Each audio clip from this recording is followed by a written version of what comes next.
మలయాళం ఇండస్ట్రీలో 1000 crores వచ్చిందనమాట first 6 monthsలో. అంటే ప్రేమలు సినిమా, ఒక love story, just Manjummel boys.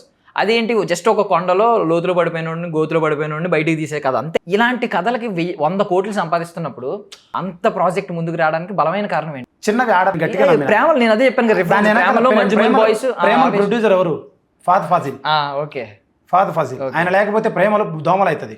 అది బెస్ట్ ఫిల్మ్ కావచ్చు. నువ్వు చెప్పినట్టు అలా అయితే పెళ్లి చూపులు అని ఒక సినిమా ఉంది, రాజేంద్రపురి గారు, సురేష్ బాబు గారు లేకపోతే అవునవును, ఏం దాని పరిస్థితి ఏంది? కరెక్ట్. బట్ ఆ డైరెక్టర్ స్టార్టింగ్ లో ఏమీ లేదు. No, not at all. I know every film, ప్రతి డీటెయిల్ తెలుసు. ఆ 2 సినిమాలు మీరు చెప్పిన వాళ్ళకి ఇక్కడ తీసుకున్నది మైత్రి వాళ్ళు. అవును అవును, మైత్రి వాళ్ళు తీసుకొని ఇట్టు కొడితే పెద్దవాళ్ళు రాజమౌళి గారు అది తీసుకున్నారు దోమల సినిమాని. దీన్ని మైత్రి వాళ్ళు తీసుకొని ప్రెజర్ పెట్టి 200 థియేటర్లలో బొమ్మను అట్టే పెడితే ఎందుకు ఆడదు?